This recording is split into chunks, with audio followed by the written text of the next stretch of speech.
मालवारी माटी अपने भीतर इतिहास, परंपराओं और सांस्कृतिक धरोहर के अनमोल खजाने को समेटे हुए है।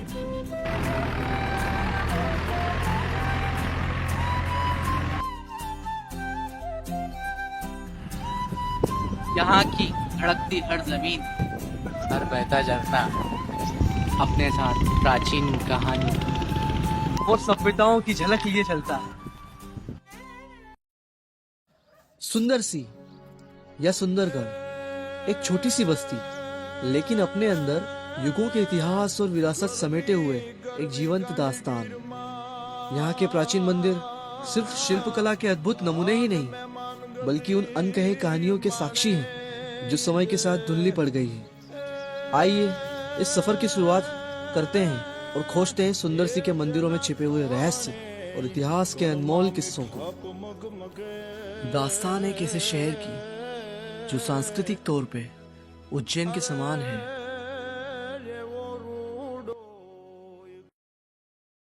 सम्राट विक्रमादित्य की अनुजा सुंदराबाई शिव की अनन्य भक्त थी। जब तक वे महाकालेश्वर मंदिर के साथ साथ अवंतिका नगरी के संपूर्ण मंदिरों के दर्शन नहीं कर लेती, तब तक वे अन्न व जल ग्रहण नहीं करती थी। और जब उनका विवाह सुंदरगढ़ के राजा भगत सिंह से हुआ, तब सम्राट विक्रमादित्य ने सुंदरगढ़ में भी उज्जैनी के समान मंदिर परिसर का निर्माण करवाया, जो कि अभी तक अपने वास्तविक स्वरूप में विद्यमान है तथा आक्रांताओं के हमलों से बचा हुआ है।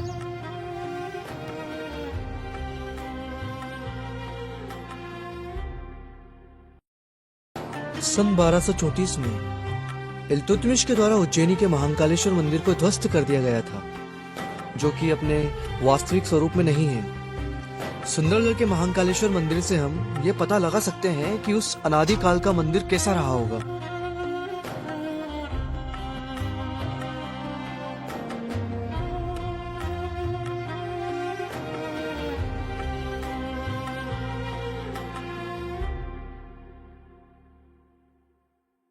मैं जहाँ बैठा हूँ, ये महाकाल राजा का परिसर है।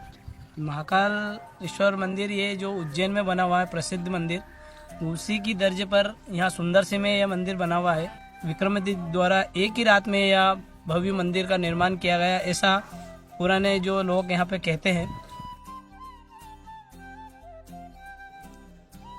मंदिर काले पत्थरों से निर्मित नागर शैली का अद्भुत उदाहरण पेश करता है। लोग कहते हैं शिवलिंग स्वयंभू है। मंदिर निर्माण के समय ये चमत्कारी रूप से प्रकट हुआ था, जो कि अचरज कर देने वाली बात है।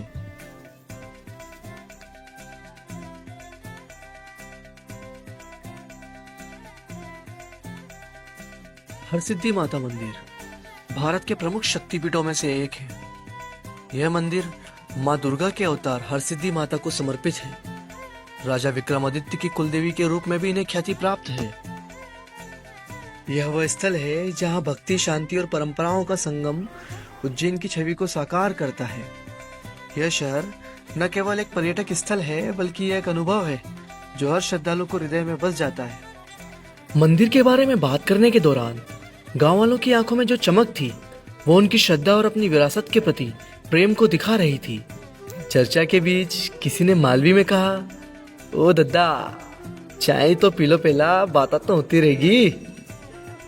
इस चाय ने हमें सिर्फ ताजगी नहीं दी, बल्कि इसने हमें सिखाया कि कहानियां सिर्फ किताबों या कैमरों में नहीं बसती, वे लोगों के दिलों में, उनकी आदतों में और उनकी छोटी छोटी बातों में छुपी रहती है।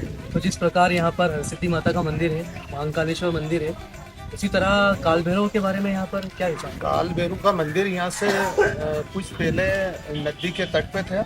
उसके बाद में भैरू जी क्या है कि वो इधर खेल कूद करने के लिए गांव में भ्रमण करते थे वो, तो कुछ ऐसा हुआ तो उन्होंने यहाँ से तो गाड़ी बैल लेके वो निकल गए। तो यहाँ से 2 किलोमीटर जाके भैरू, गोरा भैरू मंदिर से भैरूपुरा।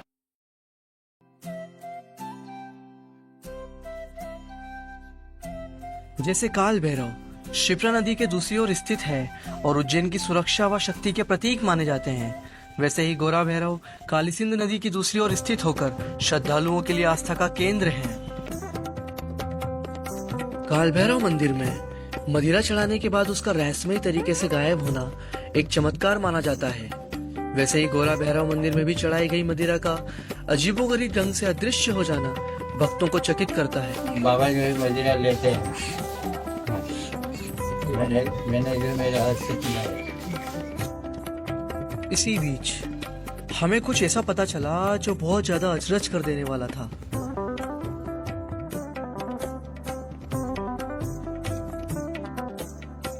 विष्णु जी की ये प्रतिमा कालीसिंध नदी से प्राप्त हुई है, जो कि एक ही प्रस्तर पर बनी हुई है, जिस पर विष्णु के अवतारों को उकेरा गया है, जो कि अपने आप में अद्वितीय है।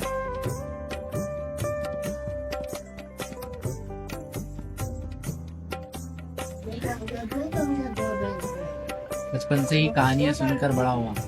जो प्रेम, जो वात्सल्य, जो आनंद की अनुभूति मिलती है वो कहीं और हमें मिल नहीं सकती। और कहीं ना कहीं आज एक और कहानियों से मिलकर बड़ा अच्छा लगा। भारत की जो आत्मा है वो गाँव में ही बसती है। और इस मंदिर को हमने थोड़ा फील किया और इस वीडियो में थोड़ा हमने फील करवाया। तो आप सब ये वीडियो देखिए और इस चीज़ को फील करिए।